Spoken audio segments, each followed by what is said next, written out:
Buena Vista firefighter David McGill is always running to help others, but when he had a medical emergency, others were running to save him. He's a volunteer firefighter and he does the wildland firefighting.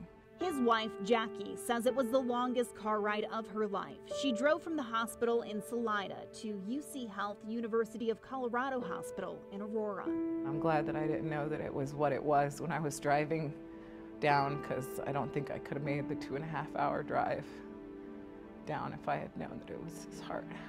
What they first thought was food poisoning turned out to be a major heart problem. David's aorta ruptured, the main artery that carries blood from the heart to the rest of the body. He survived an 11-hour surgery. And he saved my husband's life. His wife Jackie is thankful for the team that operated on her husband, but he's still in a coma. She's still in the hospital by his side now for 3 weeks. As she worries about her husband, she can't help but think about the bills that will soon pile up. David didn't have insurance. We have no idea what anything's going to cost, and I'm horrified to even know the numbers. She was so concerned about the expense, she questioned the doctor's decision to use a medevac helicopter, not knowing at the time just how serious it was. How much did that cost? And it was stupid because there was more important things to think about. We know their family is not alone. Some experts estimate that Americans owe about $1 trillion in medical debt. And even with insurance, 1 in 5 working-age Americans have experienced problems paying medical bills within the past year. The perception among most Americans is that you owe what you owe. But we found that's not always the case when it comes to medical debt. Enter an organization called RIP Medical Debt. The nonprofit is erasing debt for pennies on the dollar. Scott Patton explains why the hundreds, even thousands of dollars you owe could be worth a fraction of that amount.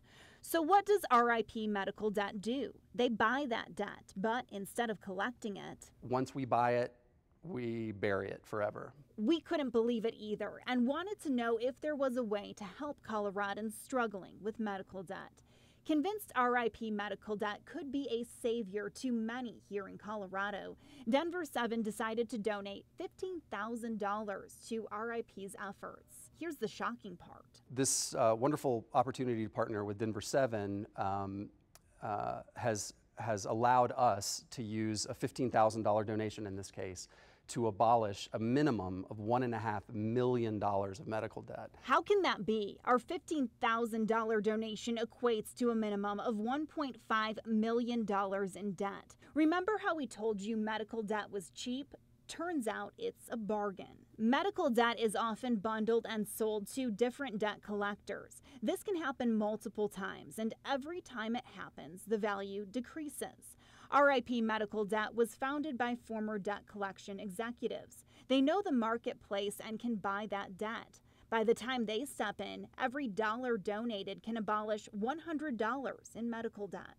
That's actually the price of our debt that is being bought and sold in the secondary debt market. In Colorado, the debt we bought will soon be wiped clean. So we just abolish it, and we see to it that credit scores are adjusted. Yellow envelopes like this are going out in the mail very soon. If you get one, open it. It means some or all of your debt has been erased. Definitely don't throw it away. There's something of value there in it. Because of HIPAA and privacy concerns, we have no idea who will receive one of these envelopes, and we have no control over whose debt is being paid off. People will open our letter frequently and ask themselves, is this for real? How can this be? That debt is simply part of the bundle covered by our Denver7 donation. I don't think that we are accustomed in this day and age to extraordinary acts of generosity like this. An idea to provide some relief, born out of the medical debt crisis. I hope you'll open it up and possibly reach out to Denver7 to tell your story if you'd like to. While we're on our way to abolishing at least $1.5 million in medical debt, we don't want to forget about David McGill and his family.